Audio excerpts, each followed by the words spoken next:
Team 3 Walker car lift, along with Brand New, Matt Hart, and Dave Baton. We are designing to improve the life of Gloria Rondi here. She is an elderly woman from Benton, Ohio that requires the use of a walker to get around.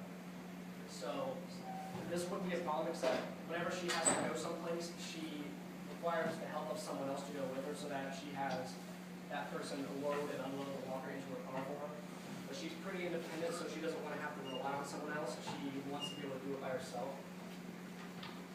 So the first thing we did was, so we are been tasked to design a lift for her that can load the walker onto her car. It has to be able to lift at least 20 to 30 pounds, the usual weight of the walker, and it has to be as easy for her to use as possible. Her car is right here, is a 2008 Honda CR-V.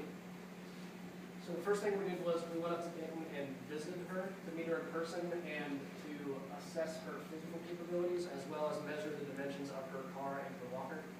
You can see here us measuring the outside and inside of her car. We initially had two concept designs. One would be an outside lift, the other one would be an inside lift that would go inside of her trunk. But after meeting her and talking with her, we found out she can't really close her trunk once she has it open, so that eliminated that. Here is our final design, which is an external hitch-mounted lift that is powered by the car battery, and it is the main driving force is a linear actuator, which is seen here, which is connected to the inside tube, and it is what raises and lowers the lift for us.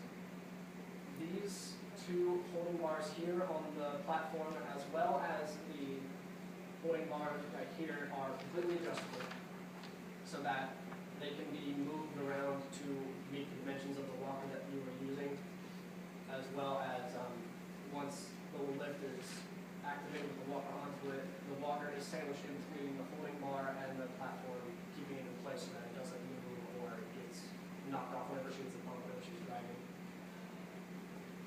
For manufacturing, we purchased all of our materials, which consisted of mostly just our metal tubing and our sheets that we use to cut out the smaller parts of, as well as the linear actuator.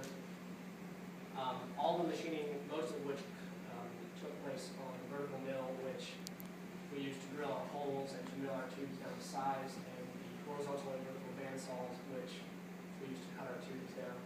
The plasma cutter was one of the new machines that we got to use, which we used to cut all our smaller pieces out that we later load onto our platform and our longer tubes, and we had quite a bit of welding, more than we expected. Here is a video of the plasma cutter that we got to use. This, as you can see, we already cut out multiple smaller pieces that we would later weld onto our tubes.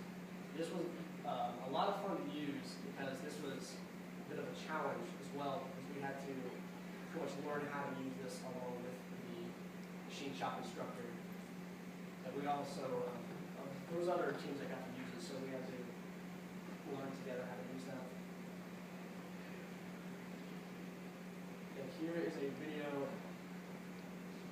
of one of our teammates, Matt, welding our platform together. This also was a bit of a challenge since a bit of wire fell off and kind of exploded on the floor.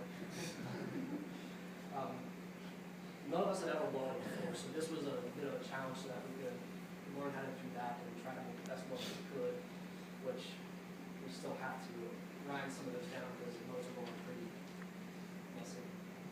Here's a video of how it works. First thing that you do is that you would walk up to the walker, lower it down, and then you can use the ramps that are on the platform here to walk the walker up to it. And then using the switch, the linear actuator will raise the platform up onto it until the walker is sandwiched in place by the holding bar.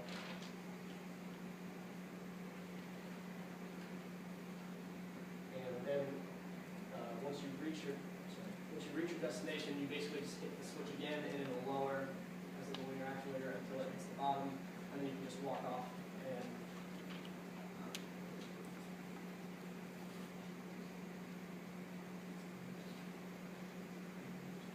our total material cost was just over $1,500.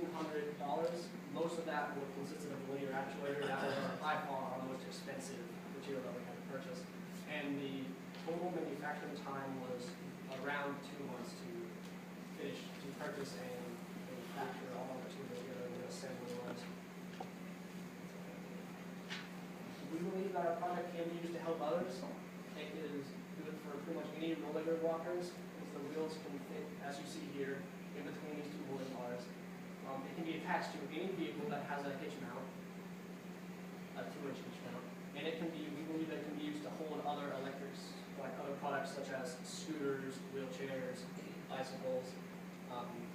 It's because the linear actuator has a lift capacity of 1,200 pounds, which is more than a little bit overkill for a 25-pound walker, but it allows us to use other products that we can place on this, as I stated above.